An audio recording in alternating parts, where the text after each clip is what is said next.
Tube Tamil வணக்கம். இப்பொழுது நடைபெற்றுக் கொண்டிருக்கும் போர் தத்துவ ரீதியாக அரசியல் ரீதியாக ரஷ்யாவிற்கு பலத்த சங்கடங்களையும் பின்னடைவுகளையும் ஏற்படுத்துவதாக சென்ற வார ஆய்வுகள் வெளியாகி இருந்தன. ஆனால் இப்பொழுது ரஷ்யா இந்த போர் மேலும் சில வாரங்கள் தொடர வேண்டும் என்று நினைப்பதாக கூறுகின்றது. ஏனென்றால் ஆயில் விலையினுடைய உயர்வு, எரிவாயுவினுடைய உயர்வு விண்ணை தொட்டுவிட்டது. இதனால் சென்ற ஆண்டு 44% வீழ்ச்சியடைந்திருந்த ரஷ்யாவினுடைய எரிபொருள் விலை மறுபடியும் புத்தெழுச்சி காண தொடங்கிவிட்டது. ரஷ்யா தன்னுடைய எரிபொருளில் இருந்து கிடைக்கும் பணத்தில் 30% வைத்துத்தான் உக்ரைன் போரை நடத்தி கொண்டிருக்கின்றது. எனவே ரஷ்யா மறுபடியும் உக்ரைன் போரை வீராப்பாக தொடங்குவதற்கு இந்த உயர்வு துணையாக அமைய போகின்றது. ரஷ்ய அதிபரை பொறுத்தவரையில் ஐரோப்பா வீணான தடைகளை போட்டு இப்போது இருக்கும் சூழ்நிலையில் வீண் சிரமப்படுகின்றது.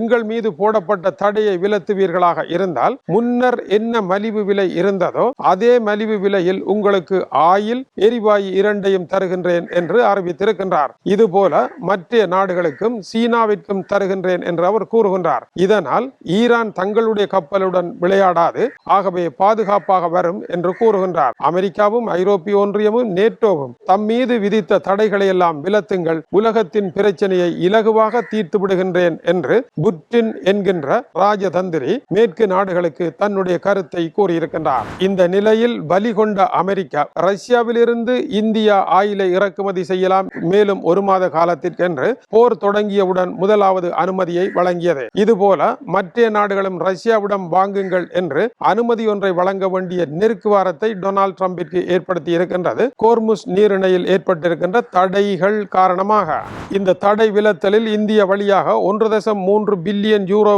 அளவிலான பெறுமதி கொண்ட ஆயில் அன்றாடம் பறந்து கொண்டிருக்கின்றது இந்து சமுத்திரம் நோக்கி.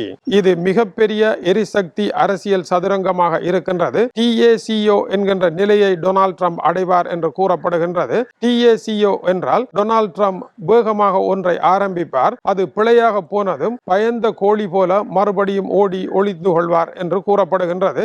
ஈரான் போரிலும் அவருடைய நிலை இதுவாகத்தான் இருக்க போகின்றது என்ற இடத்தை நோக்கி விவகாரம் நகர்ந்து கொண்டிருக்கின்றது. துருக்கியினுடைய மெலட்ஜா பகுதி நோக்கி அமெரிக்காவினுடைய பேட்ரியாட்டிக் ஏவுகணை சிஸ்டம் நகர்த்தப்பட்டு கொண்டிருக்கின்றது. ஈரானினுடைய தாக்குதல்கள் துருக்கி நோக்கி வந்த காரணத்தினால் துருக்கி அதிபர் தையிப் எர்டோகன் நேற்று ஈரானினுடைய அதிபரையுடன் தொலைபேசி வழியாக கதைத்து கடுமையான எச்சரிக்கை விடுத்ததன் பின்னர் நேட்டோ 2 ஈரானினுடைய ஏவுகணைகளை சுட்டு வீழ்த்தியதன் பின்னதாக இப்பொழுது துருக்கியில் பேட்ரியாட்டிக் ஏவுகணை நிறுத்தப்படுகின்றது. ஈரானுக்கு எதிராக ஈரானினுடைய யுரேனியம் செறிவூட்டல் அனைத்தும் முற்றாக நாசப்படுத்தப்பட்டு விட்டதாக அமெரிக்காவினுடைய பேச்சுவார்த்தை குழு தலைவர் ஸ்டீவ் விட்கோவ் கூறியிருக்கின்றார். ஈரானை பொறுத்தவரையில் பழிக்கு பழி, விழிக்கு விழி என்று அறிவித்திருக்கின்றது.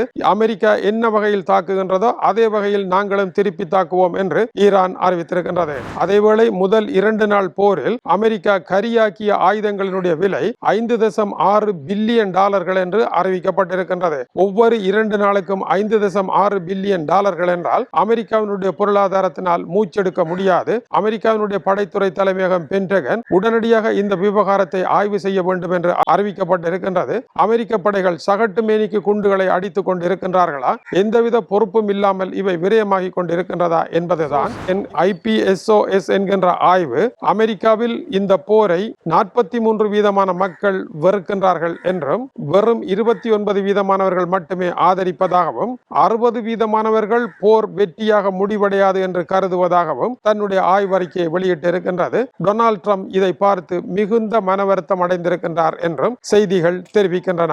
டொனால்ட் ட்ரம்பை பொறுத்தவரையில் இப்பொழுது அவர் போரை தொடங்கிவிட்டார், அதிலிருந்து வெளிவர முடியவில்லை. காதலிப்பது இலகு, காதலை முறித்து கொண்டு வெளியே வருவது மிகவும் கடினம் என்கின்ற தமிழ் பழமொழி போல அமெரிக்க அதிபர் போர் மீது காதல் கொண்டு உள்ளே சென்று விட்டார். அந்த காதலை முறித்து அவரால் வெளியே வர முடியவில்லை என்பது அவருடைய அன்றாட துயரமாக இருப்பதாகவும் அந்த செய்தி குறிப்பிடுகின்றது. இது டியூப் தமிழினுடைய உலக செய்திகளுக்காக இலங்கை வடபுறம் யாழ்ப்பாணத்தில் இருந்து கீசே துறை. வணக்கம் உறவுகளே.